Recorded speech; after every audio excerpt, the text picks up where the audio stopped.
anak-anak Ibu semua, semoga dalam kondisi sehat ya. Nah, hari ini saya akan melanjutkan mengenai tugas kalian yang minggu lalu, yang saya minta kalian mulai mengumpulkan judul dari proyek kalian. Nah, untuk judul proyek, kalian bisa mengambil web, bisa mengambil Android atau mobile atau apa saja dengan tema sistem informasi ataupun games. Nah, di sini saya akan contohkan beberapa pekerjaan kakak kelasmu yang kebetulan mereka ngambil tentang games ya. Nah, di sini ada kelompok Tappy Crow ya. Jadi di kelompok Tappy Crow ini dia membuat aplikasi tentang games ya.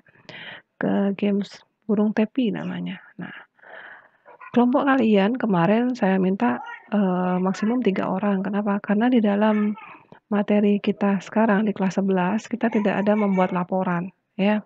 Jadi cukup membangun prototipe saja dulu. Jadi jumlah orangnya bisa saya kurangi. Cukup sebenarnya 2 orang saja sudah cukup, tapi saya gunakan 3 orang ya.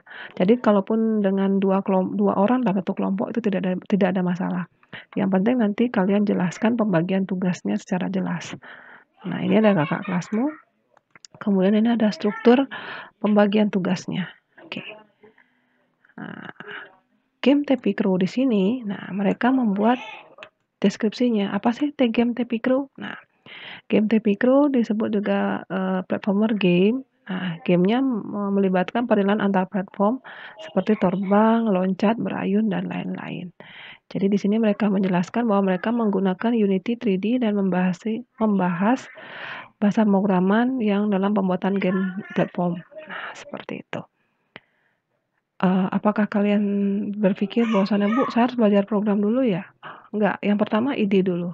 Pengerjaan program kalian kan dalam waktu setahun. Jadi kalian punya waktu untuk mencari materi-materi atau bahasa pemrograman yang memang support dengan ide kalian. Ingat, ide itu penting, ya.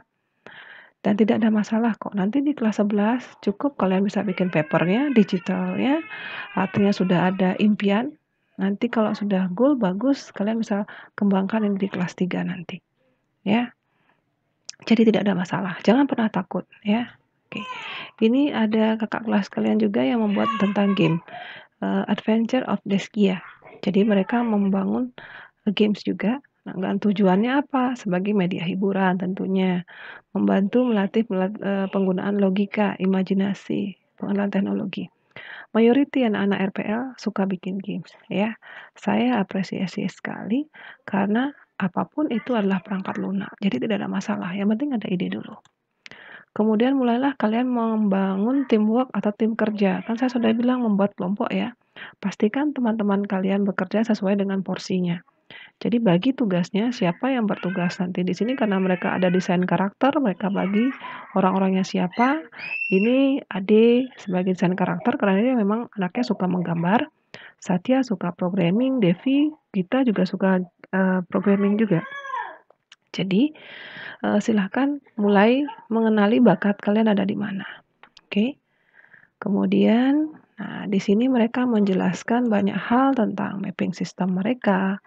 Kemudian, nah mereka menjelaskan proses bisnisnya.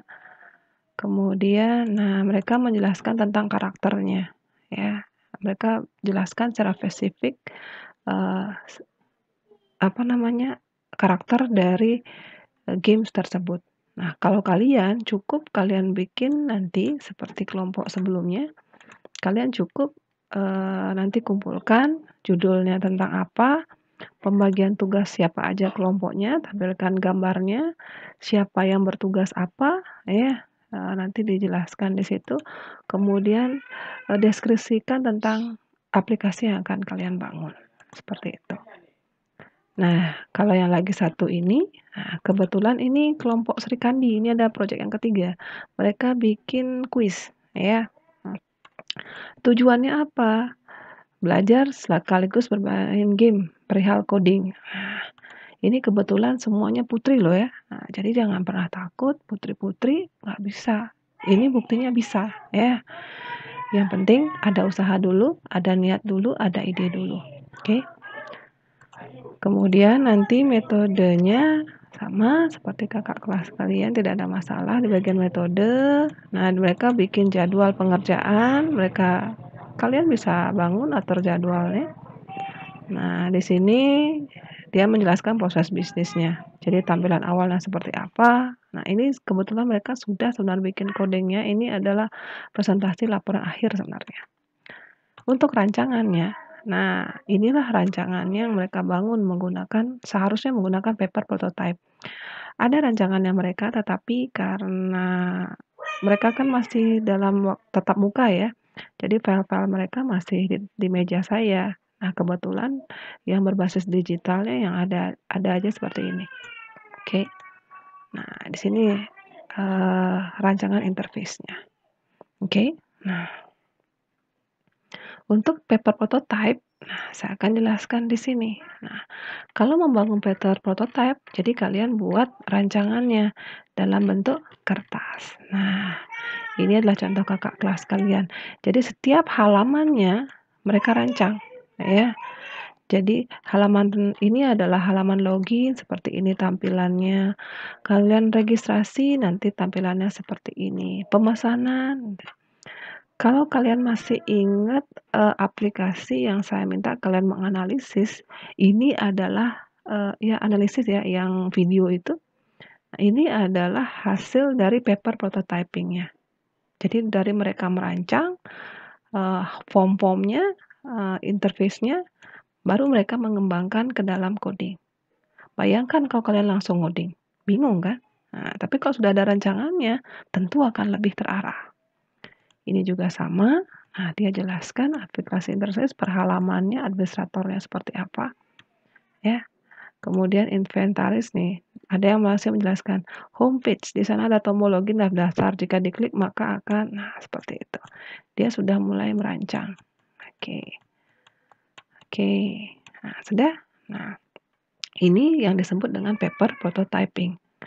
Nah, setelah kalian membangun pertama, menentukan ide, ya, dari sini menentukan ide, mulailah kalian membuat paper prototypingnya. Setelah lancar paper prototypingnya, barulah kita ke digital prototype-nya. Digital prototype artinya menurunkan apa yang kalian buat ke dalam aplikasi. Apakah aplikasi ini ada gamesnya? Tidak. Ada gamenya, sorry. Apakah aplikasi ini ada codingnya? Tidak. Aplikasi ini hanya simulasi saja. Contoh, nah seperti ini. Jika kalian simulate, dia akan seperti ini. Wah, yang namanya prototype ya, tidak mesti ada codingnya.